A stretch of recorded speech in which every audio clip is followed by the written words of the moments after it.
علي سعيد عبد الله بن محمد عبد الله فرماج. daawadayaal waxaa weli si toos ah uga soconaya howlka Afasyooni ee Muqdisho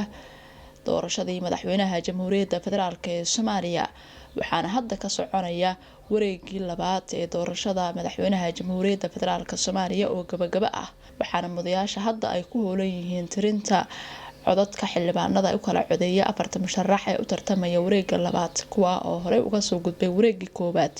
4 musharax ayaa marka lagu dhawaaqay natiijada waxaa la arki doonaa labada musharax ee u soo gudubta wareegga kama dambeys ee saddexaad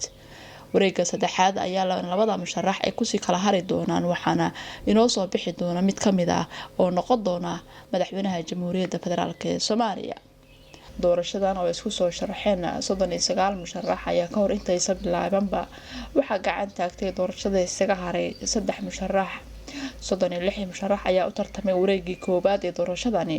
waxa ay markay soo dhamaatay tirinta codadka doorashada waxaa wareegga labaad u soo gudbay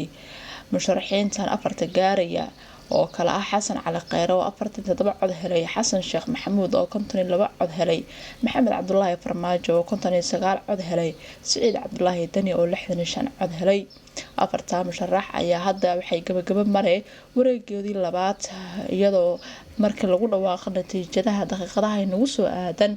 ay isugu soo haray doonaan 2 musharax oo qura wareegga saddexaad kadibna wareegga saddexaad labada musharax kii soo baxa ayaa wadanka madaxweyne inoogu noqon doona insha Allah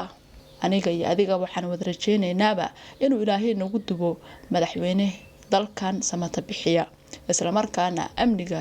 iyo isku keenta bulshada iyo cadaaladda ka shaqeeya insha Allah.